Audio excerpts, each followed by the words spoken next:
Buenas tardes chicos, en este video vamos a hablar del agua y la regulación de la temperatura.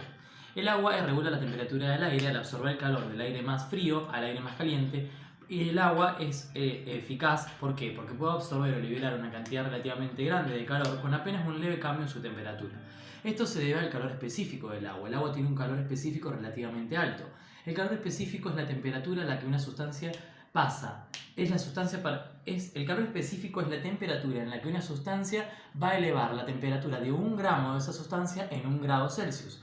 Y el agua tiene un alto calor específico porque el calor específico del agua es de 1 grado por grado Celsius.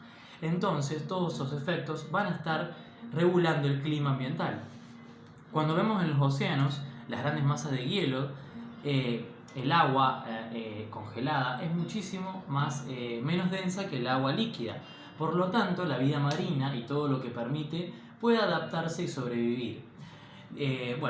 Podemos hablar que el elevado calor específico se define como la cantidad de calor que debe absorberse o perderse para que 1 gramo de esa sustancia cambie su temperatura en 1 grado. A grandes escalas todo esto que ocurre es gracias a los puentes de hidrógeno, ¿no? ¿Por qué? Porque el elevado calor específico del agua se debe al enlace de hidrógeno. El enlace de hidrógeno debe romperse el enlace de hidrógeno, el calor debe absorberse para que se rompan los enlaces de hidrógeno, y el calor debe liberarse cuando se forman los enlaces de hidrógeno. Por eso cuando la temperatura va cayendo se forman y se vuelven a romper los enlaces de hidrógeno. Todas las propiedades del agua, incluido el elevado calor específico, la cohesión, la tensión superficial, son gracias al enlace de hidrógeno. El enlace de hidrógeno está dado ¿por qué? Porque el hidrógeno es levemente positivo y el oxígeno es levemente negativo. Entonces ocurre una atracción dipolo-dipolo. Las moléculas como que presentan, al ser polos distintas, al ser moléculas polares. ¿Qué quiere decir que son polares? Que hay cargas negativas y positivas. Como dije, el hidrógeno levemente positivo es atraído hacia el oxígeno levemente negativo. Y ocurre estas reacciones. El alto calor específico del agua ayuda a regular la temperatura de la Tierra. Lo podemos ver en las regiones costeras, donde la temperatura durante la noche no desciende bruscamente. ¿Por qué? Porque el agua actúa como un nivelador de la temperatura, o sea que mantiene la temperatura templada.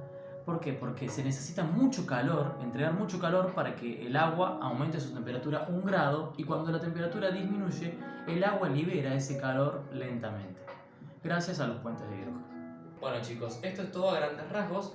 Nuevamente vamos a entrar en profundidad en lo que es la cohesión, la tensión superficial del agua, y vamos a ir, a medida que vamos avanzando en las clases, viendo lo que es el agua y cómo actúa como solvente universal. Decimos que el agua es el solvente universal más abundante. Siempre el solvente es el que está en mayor proporción en una solución.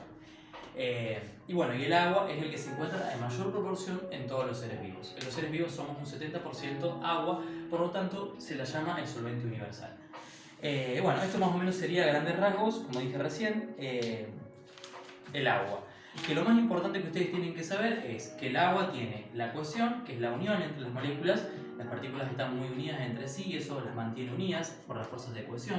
O sea, se mantienen por el enlace de hidrógeno muy fuertemente unidas. La tensión superficial y la adhesión, que es la fuerte unión de las moléculas entre sí. Bueno, esto es todo y después lo seguiremos viendo en los próximos videos.